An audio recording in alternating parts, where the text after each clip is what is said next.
Welcome to the Balanced Body Podcast, where Sherri Griggs, owner of Balanced Body Health and Wellness in Omaha, talks to us about health, wellness, and balancing hormones. Sherri, hello. Welcome to the Balanced Body Health and Wellness Podcast with Sherri Griggs, owner, operator of Balanced Body Medical here in Omaha. How are you doing today, Sherri? I'm tired today, John. It seems like it's been a really long week. How about you? Oh my gosh, it has been a crazy long week. I think we're leading into kids going back to school, so all the stresses that come along with that, right? Right. Hard to believe when you're thinking back to school, like the summer's over for the kids almost. Wow. Okay, now here's the thing that drove me a little crazy. I went to a store, and their display changed already from back to school supplies, which they're not back in school yet, right, to Halloween things. Have you noticed that? 3 months? I know. They're trying to get a jump on it. You know, that's funny you say that, because what did I see? We were someplace, and you're right. I saw Halloween stuff. Yeah. Isn't that crazy? It's still summer. Yeah.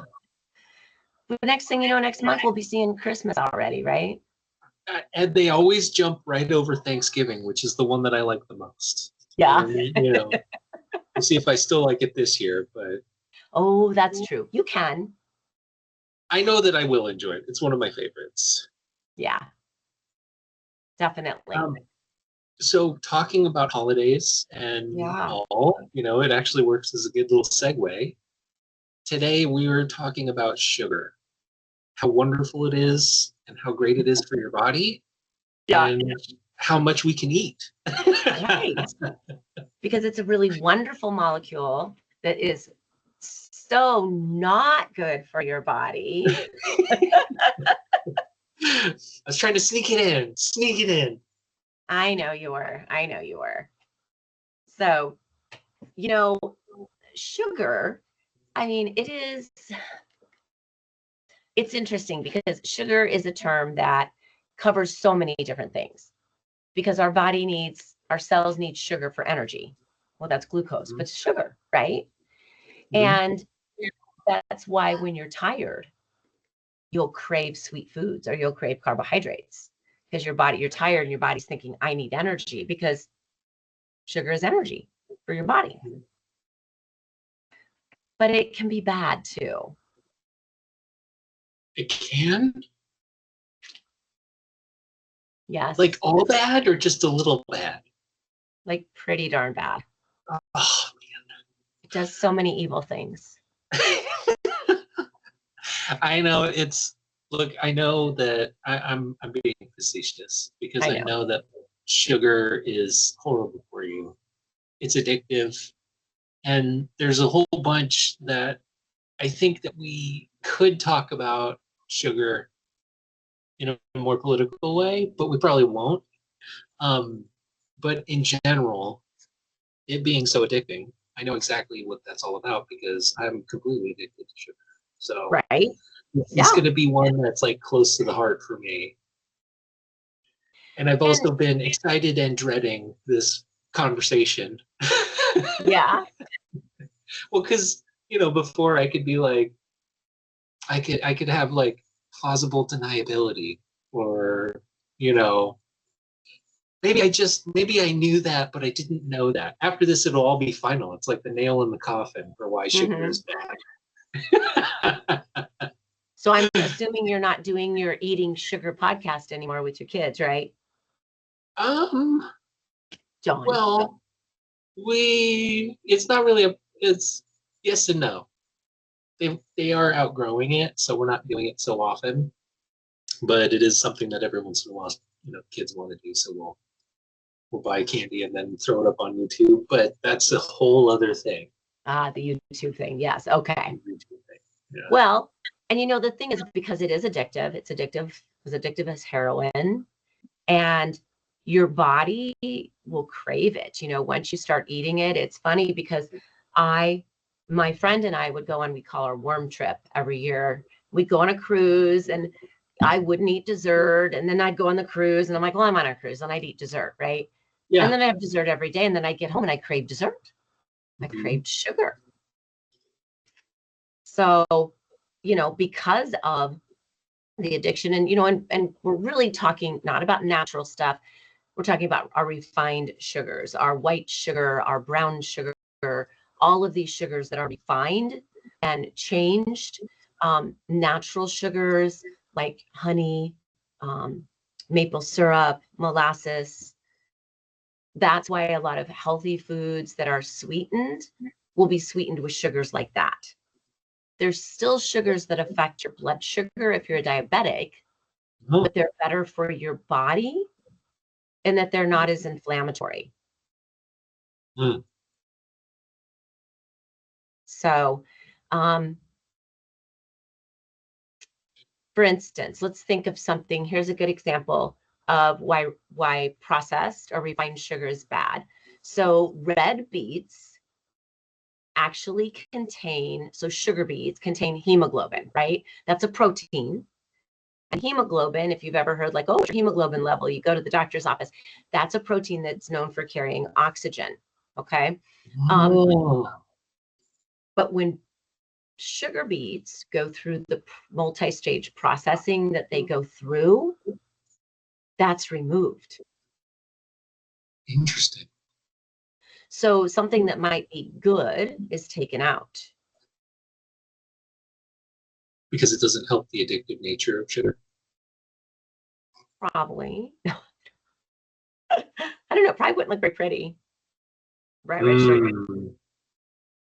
People like their white sugar cane. Even the sugar cane itself, and they talk about people that would eat the sugar cane, but they still the whole cane still had fiber, right?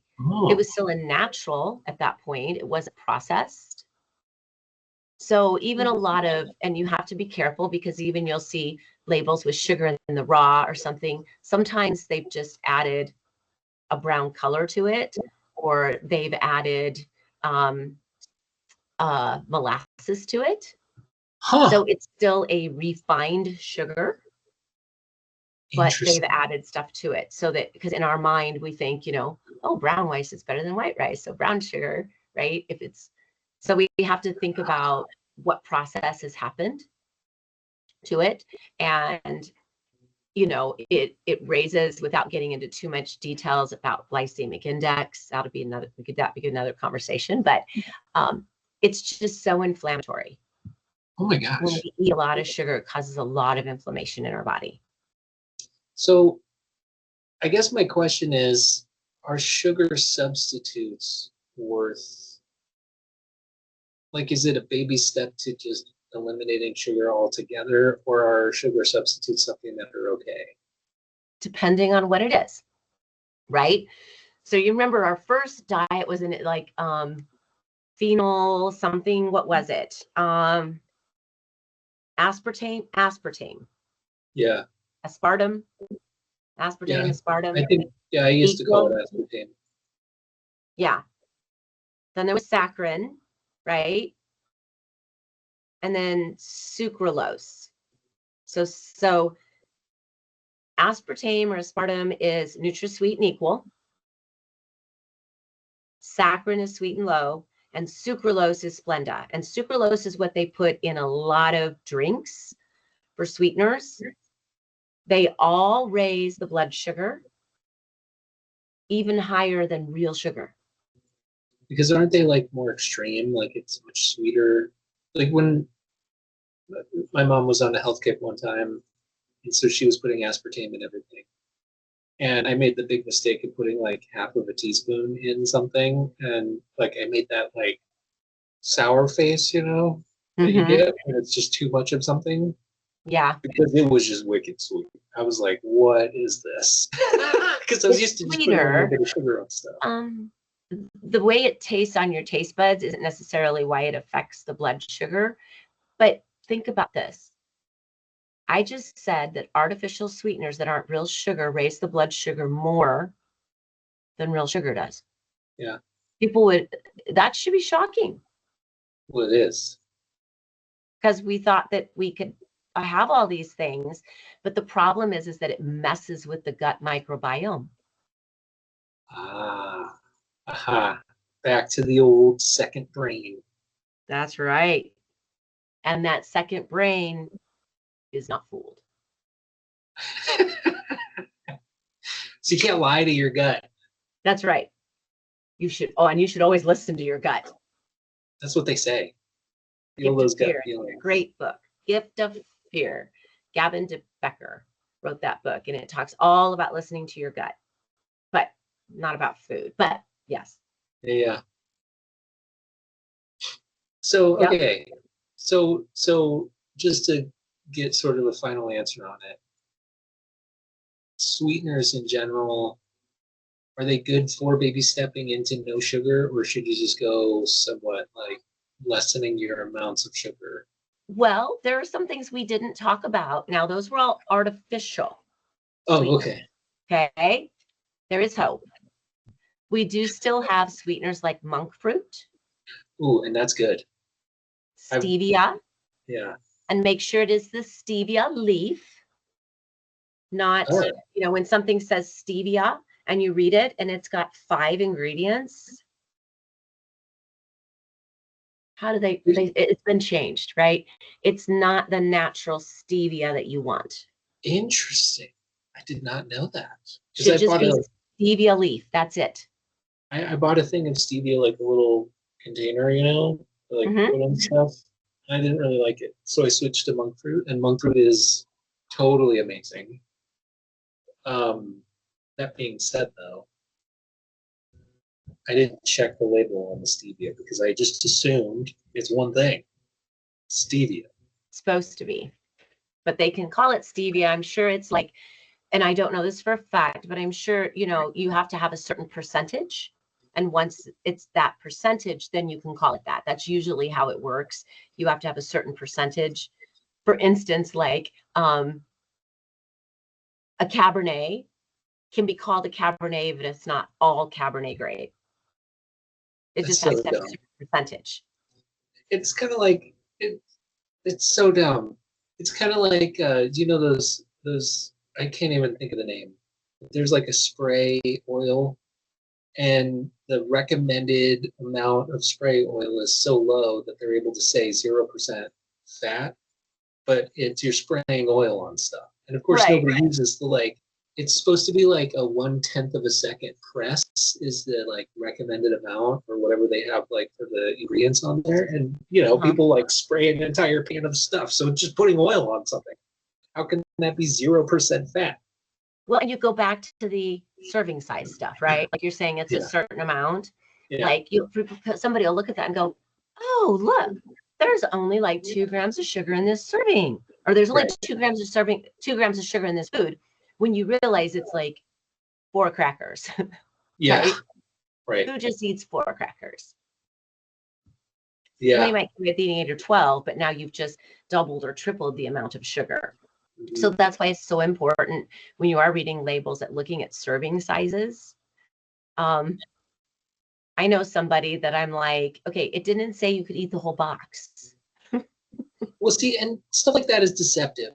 And I hate that part about how food in America is kind of like that because, there's things like the whole box syndrome where I understand, right? Like if you grab an entire thing of Oreo cookies and eat the entire thing, you're obviously not eating the recommended amount.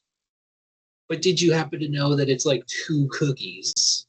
That seems like not enough of a recommended amount for like the majority of people who are actually eating that stuff. But they know that if they put 10 Oreo cookies or whatever, then it'll be like 10,000 calories and nobody will want it. So it's kind of dumb. The thing that I don't like, this is just me ranting, by the way, Sherri. I'm so sorry. Okay. The thing I don't like is when it's something that seems to be obviously one single serving. So I had, well before we did the thing on energy drinks, the podcast for that, I had one and I drank it. And then I looked at the ingredients afterwards. I should have done it before. And I was looking and I was like, oh, that's not too bad. And it was just a single can, so I figured it was for the one can. And then I looked up and it was like 2.5 servings for the can. I was like, you can't split the serving of a can that cracks open, right, to be, the serving size. Like that seems crazy deceptive. And it is. It really is. But that's why we just have to be smarter, because you're right. You can't open a can and probably have carbonation in it. So what are you going to do? How do you get 2.5 servings out of that? Share it with somebody, and it's like, what? You each get 2 swallows? Yeah. And then who gets the half? Like, why the half? The thing that was bothering me was that it was 2.5. At least make it, like, if you're going to be deceptive, make it a half of a can. Right. Yeah. And I have to do math. Like, I drank half the can, so now I need to do 1 1/4 of everything in here if I'm counting. In which case, I'm not counting because I'm drinking a stupid Monster or whatever. Exactly. Yeah. Which you're like, oh, that's not bad. It's only got 100 calories in a serving, but there's 2.5 of them. Right. It's the lesser of the evils. You're like, okay, so do I use the sucralose, which is total poison, which will raise my blood sugar more than drinking the sugar. But that doesn't make sense to me, because I was told if I drink sugared soda, I could lose. If I stop drinking sugar soda, I lose weight. So I went to sugar-free, but then I'm not losing weight. And that's why, right? Because logically, we've been told sugar-free, stay away from sugar. Mm-hmm. But yet there's all the bad stuff because it's cheap. I asked somebody in the food service industry one time, I'm like, well, how come nobody uses monk fruit? It's too expensive. Yeah, it is. Well, yeah, when you buy a bag of that, it's like $8 or something. It is. And then I had a friend, I was going to say, it's also something that, again, kind of dips into political, because the sugar lobby has gotten a bunch of money from the government usually. So, like, they're able to go as low as they possibly can for how much you're buying sugar versus these other sweets. Mm-hmm. It's tough. They make it harder. And then you ask yourself, so here's a question. Why? If we know that sugar is so bad, why is it in all of our food? It doesn't. So let's say if the whole food industry said, we're all in, every single one of us, we're all in the same playing field. We are not going to add no more than 1 gram of added sugar for every food we make. If it's natural, that's fine, but no more of 1 added. Why don't we do that? Well, I think there's two reasons that I would assume. Yeah. One of them being money and the other being power. But, somebody who can sell something that's addictive and then make all their money on it, they're going to continue to do that if they're allowed. Right? So it becomes a win-win for the sugar industry and the food industry, in the sense that it makes people want more of their food because they get addicted to it. Mm-hmm. But then this is going to go kind of off, and I've not done any research on this, but who else wins if we're overweight and diabetic and have autoimmune disease and cancer and cardiovascular disease? Big pharma. Yeah. It's a 1-2 punch. That's why in other countries, their people don't eat like that, right? They do all play on an equal playing field, and none of this is allowed in any of the foods that anybody makes. So it's not like, well, hey, that manufacturer made a chocolate chip cookie and theirs tastes better because they got to use more sugar than we did. Mm-hmm. Or, they labeled theirs as sugar-free and they got to use this poisonous aspartame and we didn't. But it's an equal playing field. Nobody can. Yeah. No one can use the poison. So it all becomes equal.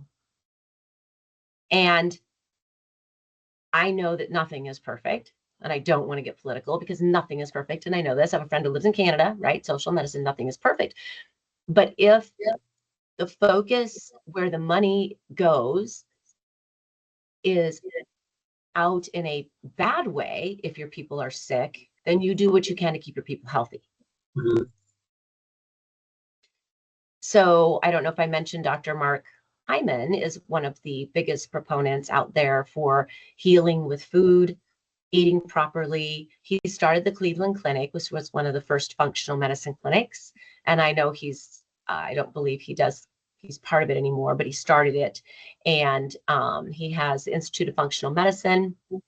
And he has a country that literally hired him to test all of their people, to do this full blood work panel on every single citizen of this country, and to advise them on how to feed their people so that they're healthy.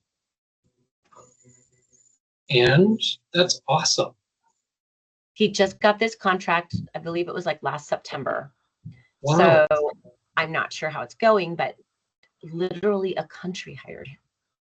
See, and like, I feel like that's one of the problems with food in general is that the way that we're set up, our country's set up, it's not only really hard to make change for food, like you're saying,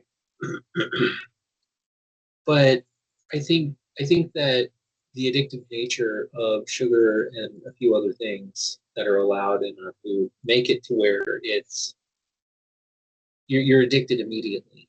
So when I had my kids, one's a boy, and we got him circumcised. And when they did that at the hospital, they gave him a dose of sugar. And I was like, why would you do sugar rather than like some sort of painkiller or something if it hurts? Mm-hmm. And the nurse, while giving my son the sugar shot or whatever, it's like a little droplet, it's not even all that much, told us, she's like, it's such a shot of dopamine that this little bit of sugar is better than any kind of medicine for a baby. Because it's just immediate, it's like immediate euphoria or something. Yeah. Like it's an assault on their system. Yep. And then my next question was like, why would we do that? Right.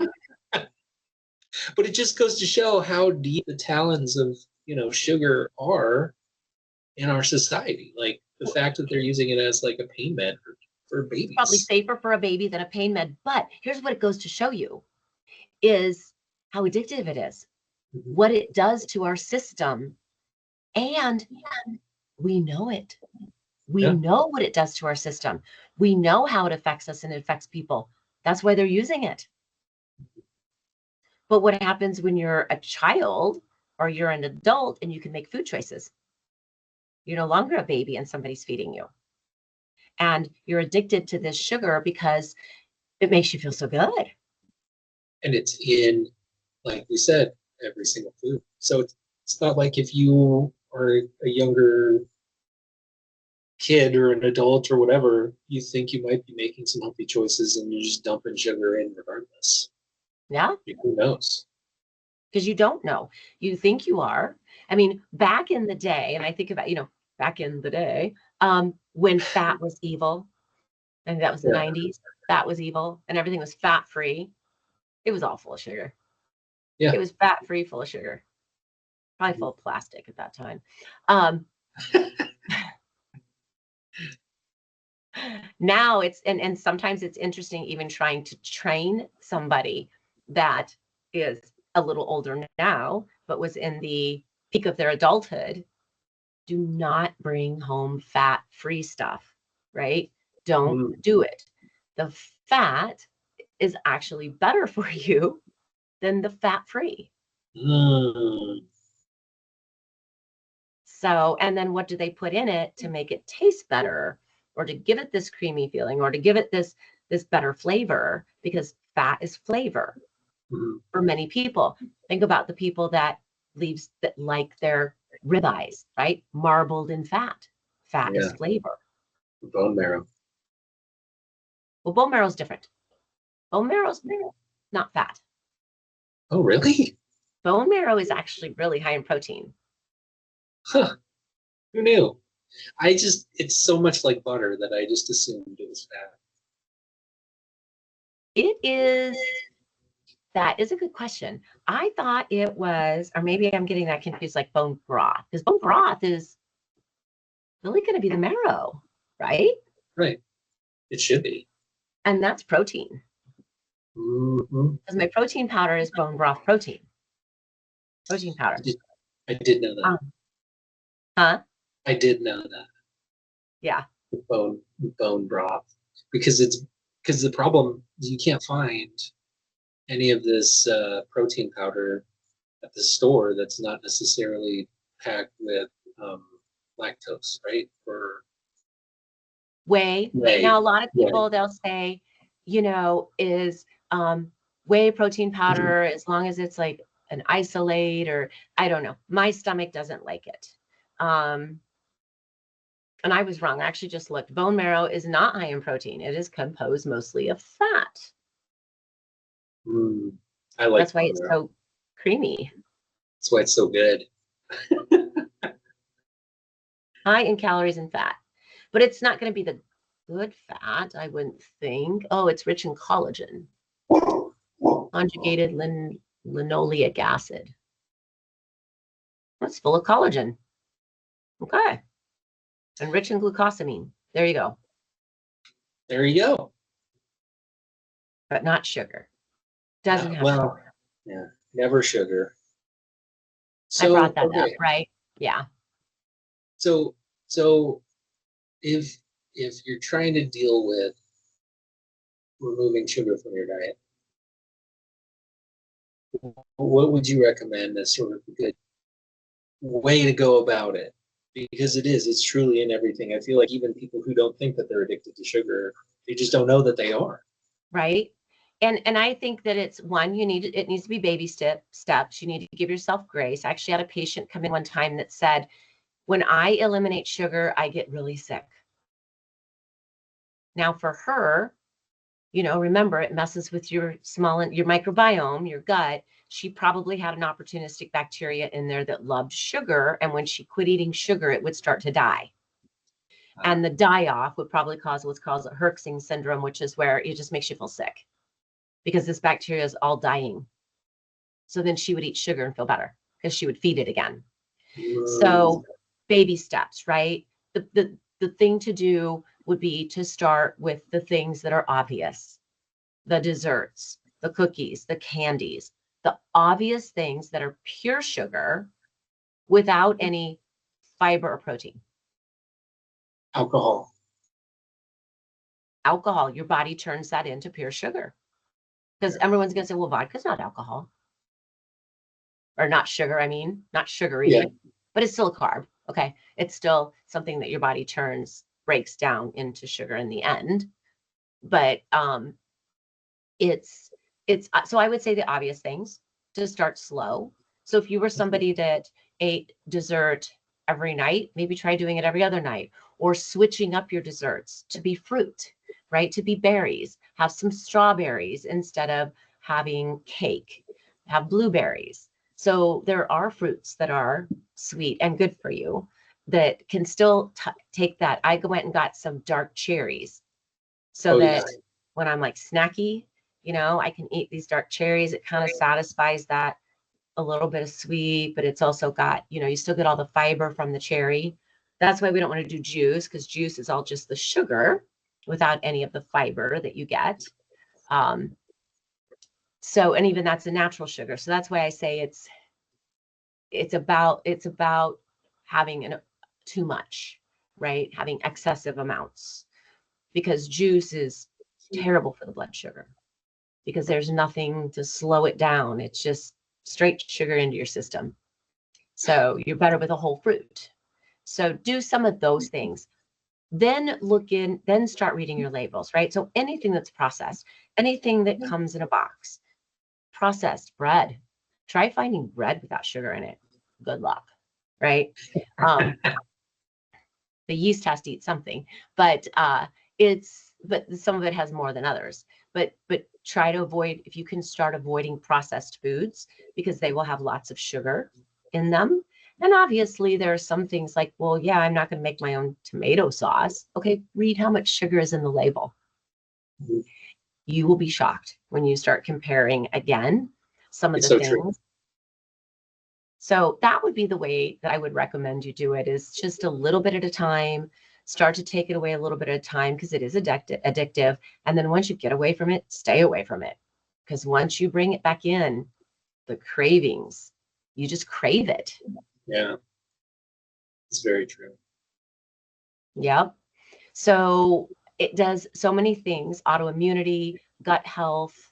It can just diabetes, insulin resistance, so many things. So I would say, if you out there listening or watching this feel that some of this sounded like you, or you have some of these issues, to go to my website, balancedbodymedical.com, and sign up for a free discovery call, and let's talk about it, and potentially come in for a consultation, and we can really, drill down into what you're doing and what your symptoms are. And honestly, I think that knowledge is half of the power.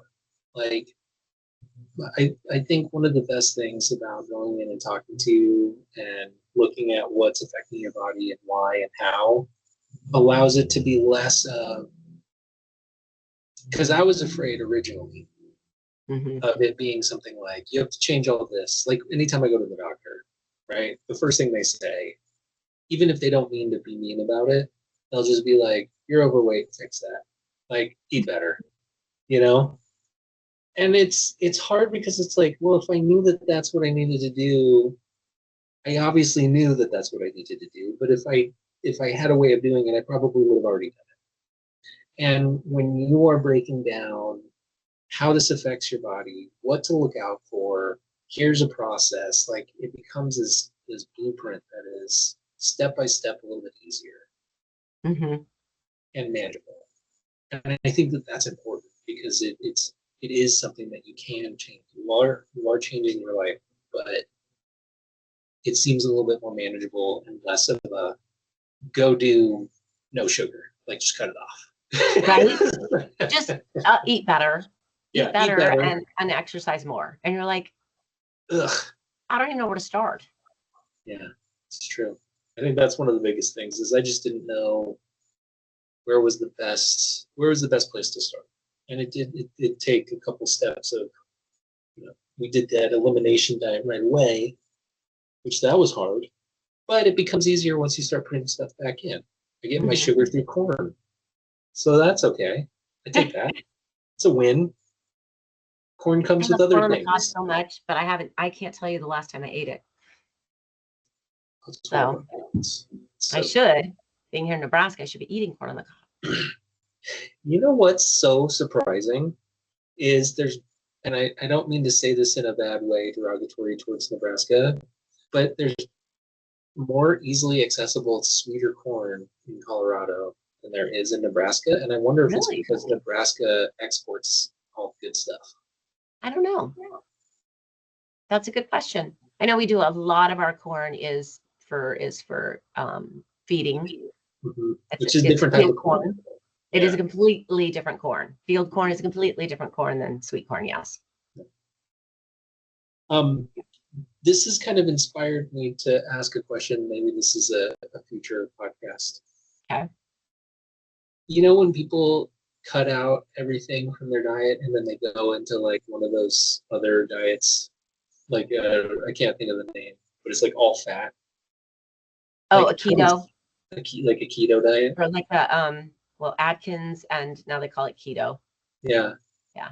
Like I kind of want to know what the difference, how it balances out for somebody who that diet is good for. Like it wasn't like we found through my DNA and through my testing that it was not. I got a big old red X on my sheet. No keto. But like, how does that work? And is it a similar thing to sugar, where like because it's no good for me, right? Like I'm trying to cut fats as well. Is fat diet similar? Does your body change how it burns through things? I mean, I got a couple questions about it. Maybe it's something that we could talk about in the future thing. Yeah, like I think that'd be a future one to diets. talk about different diets. You're talking about then your body goes into ketosis and people lose weight. But of course, you're having no carbs, right? Yeah. So your body is forced without any carbs, proteins and fats. It's forced to start breaking down to get that fuel. And I guess my question is the whole point of that to like eat this over here because fat's actually somewhat quote unquote better for you? Because it is. I mean, it is at some level. Some but fats, like, certain types. Is the overwhelming amount of fat better than just sugar and bread? And so if you cut all this out here, you're okay to eat like 10 hamburgers. I don't know. I just think it would be an interesting conversation. It's a little more complicated than that. It's a little bit out of my wheelhouse. I wish I had it. Maybe I will see if my nutritionist, my health coach, Helen, would be available to join us sometime and talk a little bit more about that, because Helen would be able to tell you. Okay. There you go. It was something I was thinking about when we're talking sugar. Yeah. Well, thank you so much, Sherri. This has been an enlightening conversation. And now I am not allowed to feign ignorance when it comes to any kind of sugar things. No more sugar. All right, John. It's always fun talking to you. See you next time. Okay, bye. This has been the Balanced Body Medical Podcast with Sherri Griggs, owner of Balanced Body Health and Wellness. If you're looking to find Sherri, go ahead and look for the website, balancedbodymedical.com. If you're looking for the business and you want to find Sherri at her office, you can find her at 10815 Elm Street in Rockbrook Plaza. Thank you.